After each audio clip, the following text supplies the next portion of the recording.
मकामुल पीर सैयद हसन शाह। दोस्तों, रात को आसमां कर देखो, सिर्फ 111 मर्तबा मंत्र पढ़ो, फौरन शैतानी परी मदद के लिए हाजिर, आपकी तमाम ख्वाहिशात पूरी करे, तमाम जरूरियात को पूरा करे, तमाम जायज और नाजायज काम भी करे। हम बिस्तरी शर्त है, वो लोग जो हम बिस्तरी कर सकें वो इस अमल को थाम लें, जो ना कर सकें वो इस अमल से दूर रहें। दोस्तों, मर्दाना कमजोरी का मुकम्मल खात्मा करती है।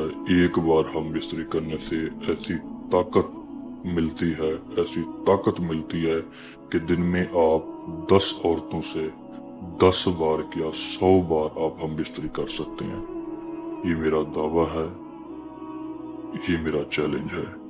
दोस्तों, मालो दौलत से भी माला माल करे, आपके तमाम जायज और नाजायज काम करे, जो भी से मसला बताएं वो आपका मसला हल करे। दोस्तों, आसान सा तरीका इस तरीका मैं बताऊंगा। आपने 111 मरतबा एक लफ्ज है आप सबके सामने रात को तन्हाई में बैठ के, खामोशी में बैठ के एक कमरा इख्तियार करें।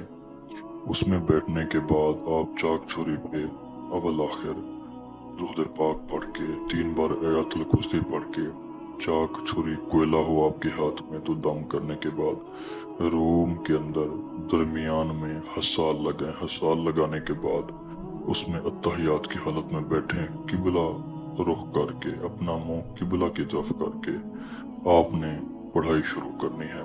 पूरा इरादा करके पढ़ेगा, नियत साफ हो, दिल और दिमाग में पढ़ेगा ख्याल हो।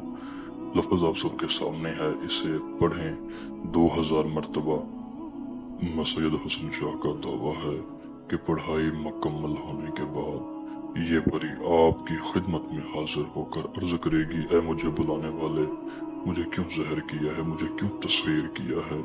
आपने कहना मैं सैयद हसन शाह का मरीद हूँ, उन्होंने मुझे आपका अमल दिया है, मैंने किया है, आप अब मेरी खिदमत में हाजिर हैं, मेरे ताबे हैं, मेरे कुछ मसाइल हैं वो हल करें।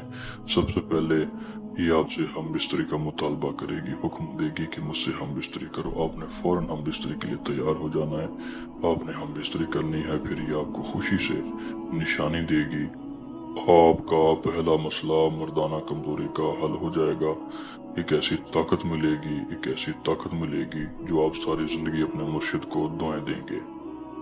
के बाद ये निशानी देगी, निशानी आप थामें, उसकी हिफाजत करें, अगले दिन से इसे बुलाएं, आप अपना मसला बताएं। जब आपका दिल करे तब आप इसे हम इस तरीका कहें। ये उसी टाइम उस रूप में हाजिर होगी जिस रूप में आप कहेंगे।